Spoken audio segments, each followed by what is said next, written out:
Vi befinder os i Vejle Sportsfiskerforeningens dejlige klubhus, hvor der hver onsdag formiddag i vinterhalvåret afholdes kursus i fluebinding for 60-plusserne i VSF. Kurset var i mange år ledet af Frans Jensen. Frans er desværre død, men VSF har været så heldig at Rysse, der er en erfaren fluebinder og fluefisker, har taget over. Dagen starter altid kl. 9 med morgenkaffe og hyggesnak, inden der gås over til det mere alvorlige. Kig forbi, det kunne måske være noget for dig. Det er sådan, at i Vejle Sportsfiskerforening, der har vi en forening, der hedder 60 Plus, og den er ledet af Viggo og Kai og Jens.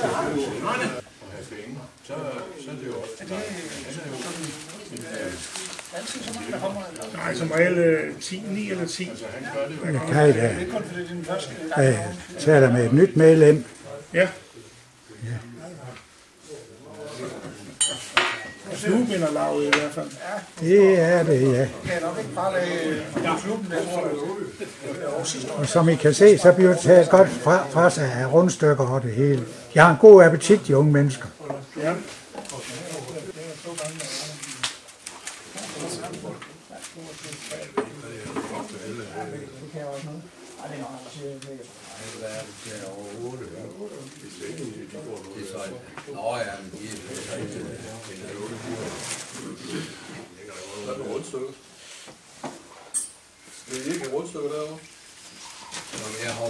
Som I kan se, så er det godt besøgt.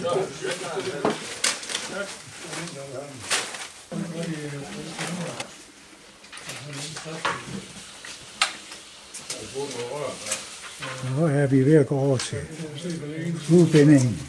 Alle de flittige kursister har fået sig sat og finder deres forskellige familier frem. Det er kun også rummelfinger, og de begynder at rutsche ud over kanten. Man kan gøre det, hvis man vil. Jeg gør det sgu aldrig. Nej. Så prøver vi ud. Ja. Under røntgen, der skal vi sidde og trække den sammenstråling til plastik. Det foregår altid på en meget hyggelig måde. Stemningen den er fantastisk god hernede i Vejle Sportsfiskerforeningens klubhus.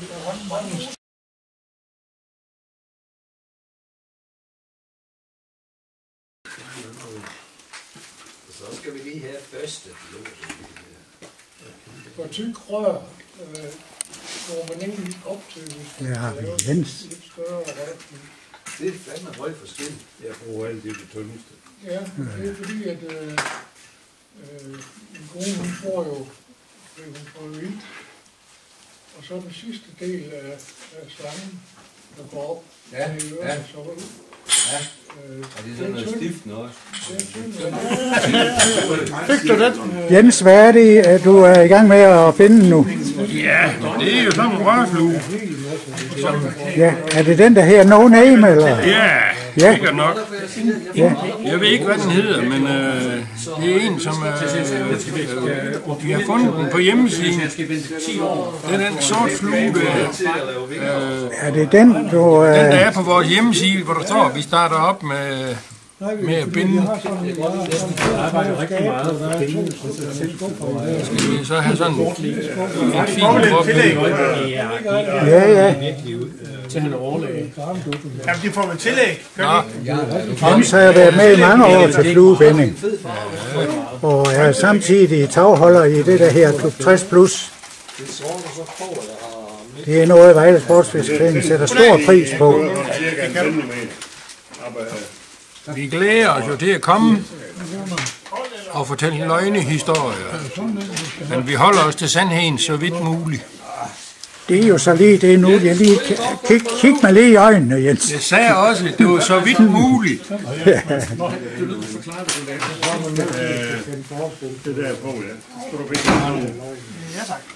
Ej, Ja, jamen, så må vi have fat i den.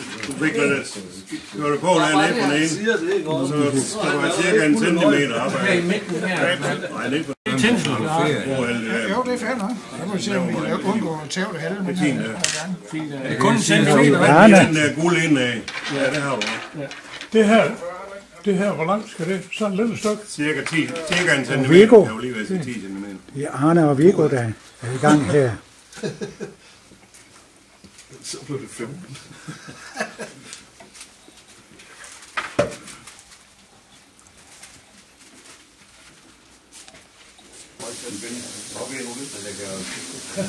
Og så Svend Erik har også været med. Har du ikke været med lige siden starten? Skal jeg lige have fat i det her? Ja.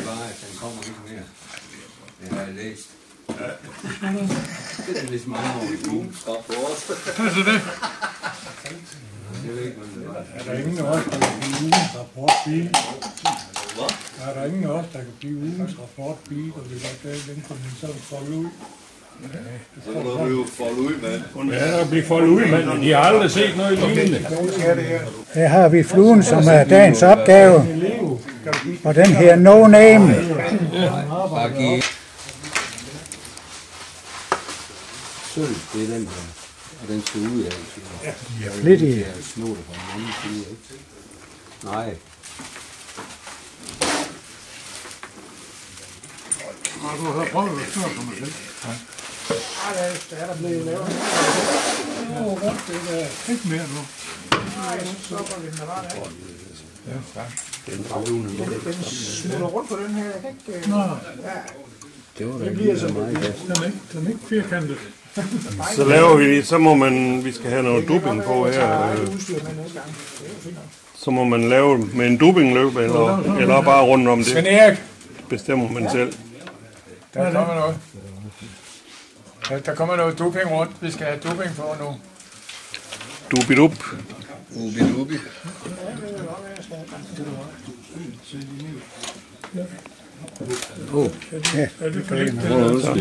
Det gør ikke, jeg tror.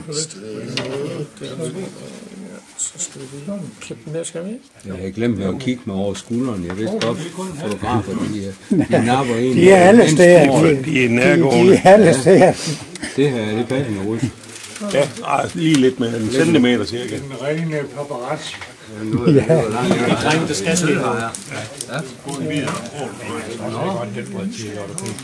Det har aldrig De er meget højt. Begge til 2 meter, det bliver hårdt for ryggen.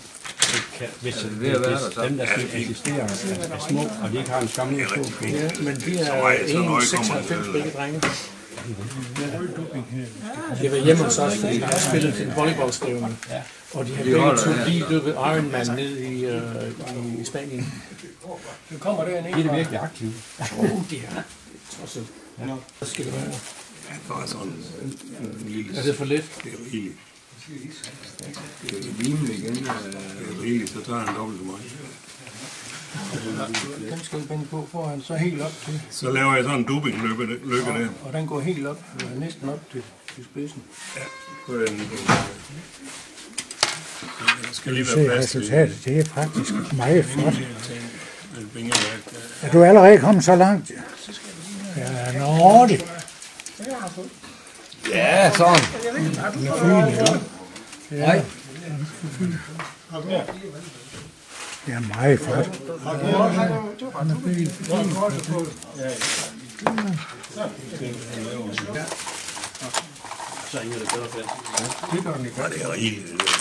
er rigeligt. Der skal lige være lidt plads på.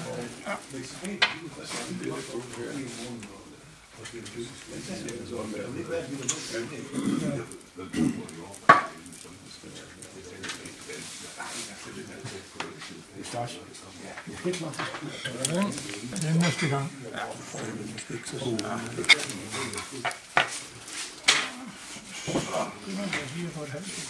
Så lægger jeg den her på.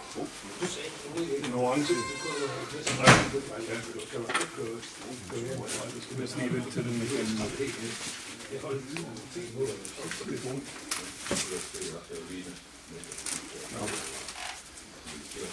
Og den lægger jeg på sådan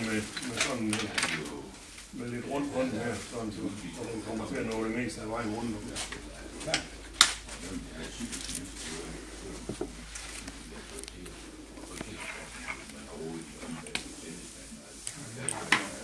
et stykke af det der. Den må ikke være for lang. Skal vi det? Ja, det tror jeg. Jeg er enig i det.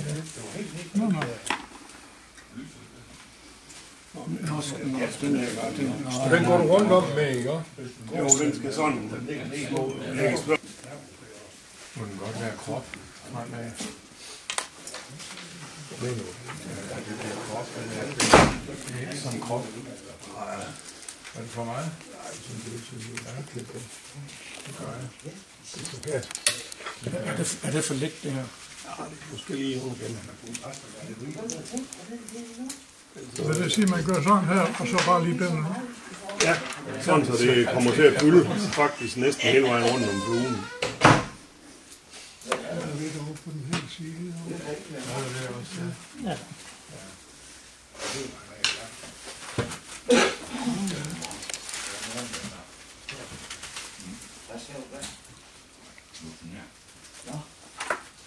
Nogen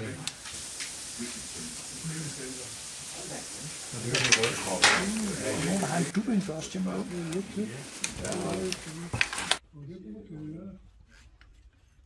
er det for noget? Nu har vi opbrugt sådan en kat lige. Det drejer om dagen. Jeg tror, det er nogle sølvrev. Og så skal jeg have de løber om natten. Så vi har sådan Bare tage de længste. Længst jeg kan få. Det er helt vigtigt. Hvor meget skal jeg se?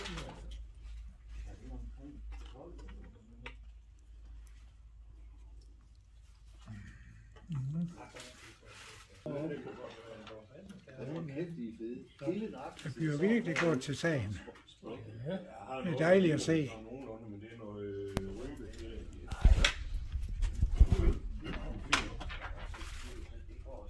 Hvordan går det, Palle? Det går lige. Det er jo første gang, så det er... Det er første gang ud af mange. Ja, i år. Du er jo ikke nybegynder. Nej, men alligevel. Ja. Det skal nok blive godt. Er det en svær opgave, Rys han har lagt? Ja, men det er det. Han er... Tænkte det nok. Han er en hård nej. Jeg tænkte det nok. Det er onde lærer. Ja, men uden en ordentlig lærer bliver det ikke til noget. Det sagde onde. Onde lærer, nå. Alt det kan misforstås her. Ja, det er nok noget, det der. Jeg skal lige lidt tættere på. Jeg går lige på. Så flyvende. Ja. Det ser godt ud, Palle. Ja. Der er nogen, der mangler et junglekok. Hvad er det for noget? Jeg har noget. Du er i gang med en ny, så. Ja, ja. Magen til. Det er muligt. Jeg laver altid 2. Jeg har noget der. Det var rigeligt. Der skal det være 2, eller? Brug 2, eller? Brug alle 2. Og hvad er det så, du skal have på nu, Jens? En sort vinge. Sort vel, ja. Ja, jeg skal lige finde de bedste også. Ja. Her. Hår, ja, selvfølgelig. Ja. Nu ser vi lige her. Ja. Nu kommer. Ja. Men der er stadigvæk noget, der er det bedste tilbage. Så er der lige over med den der. Ja. Så skal vi lige have de lille rækker. Så der er bundt mere på.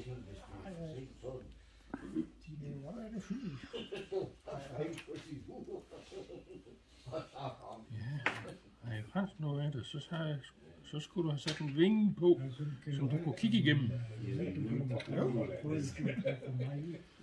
Det er der også nogen, der mener, at det skal være lidt gennemsigtigt og transparent. Ja.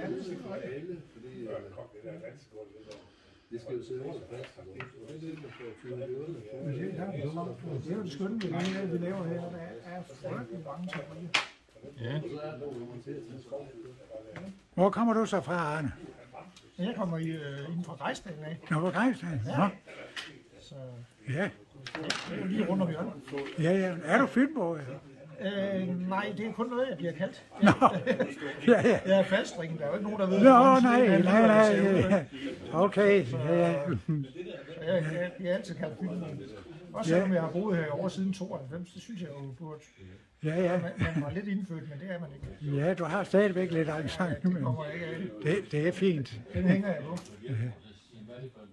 Det er ham, der siger en gang til. Ligesom pigerne, ikke? Så, Nu skal vi være over. nu har vi Jens 1000 kunstnere. Det er kun godt og vel. Ja, det er det. Vikingemarke engang med det. Jeg ved ikke, hvad det er for noget. Jeg bare se på, at det så godt ud. Og det koster ikke ret meget. Det er jo væsentligt. Hvad så, Svend Erik? Hvordan går det med dig? Det går fint, du. Det var godt. Ja. Ja, det er da, den er fin, det du har lov til, hva'? Det er noget sindssygt. Nu skal vi bare se her. Så. Må jeg høre, hvad du siger? Kan du høre det? Ja, hvad siger du, Svend Erik?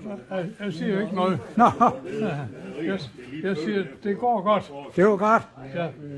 Så nu skal vi bare lige have nogle vinger på. Ja, Så er den ved at være færdig. det lyder godt. Nu er vi ned og kigger på den. Og jeg siger de. Vil det sige, at nu skal vi have dem her på?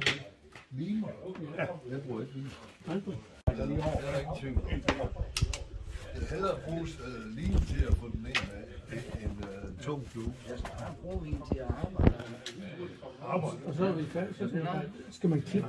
Han siger, han har ikke det der kår på som Nå, okay. Jeg skal gå lidt til i dag.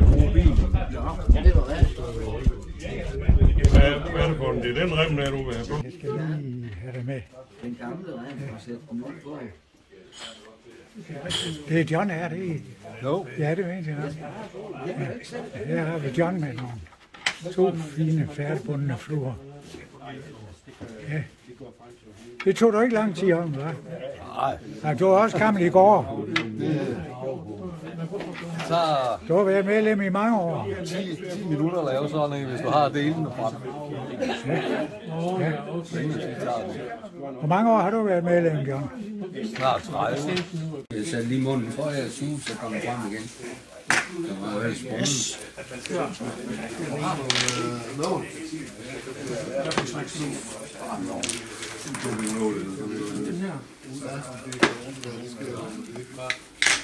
Og ikke man skal løse en ret ved. Ja, det er altid igen. Tak for det. Det er jo også rigtigt. Det eneste, jeg behøver briller til nu, det er altså. Er du færdig, så er Arne med din? Ja, det tænker jeg. Jeg vil ked af, hvis han siger, at nu skal I lige have de der 3 ting på. Ja. Der er ikke mere plads.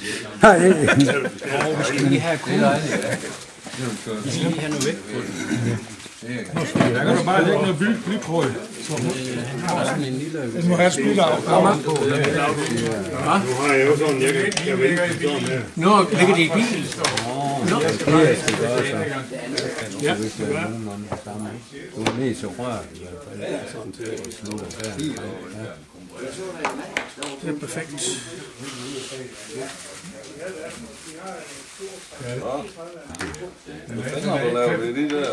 Den er ikke perfekt, for der er ikke... Det er ikke kun fluebinding. Nu skal det også til at repareres ur og urand. Og Ryse, han kan have 1000 kunstnere. Han kan det hele. Det er Finns ur, det drejer sig om. For Finn, han skal hjem til tiden, så ellers så falder der brænde ned, så det er vigtigt, det virker. Er det ikke rigtigt, Finn? Jo, det er det. Ellers falder der brænde. Den første gik sgu da så nemt. Det ved jeg ikke, den er spist. Nej, men han var aldrig til noget under den. Du er fin. Ja, det er rigtig flot.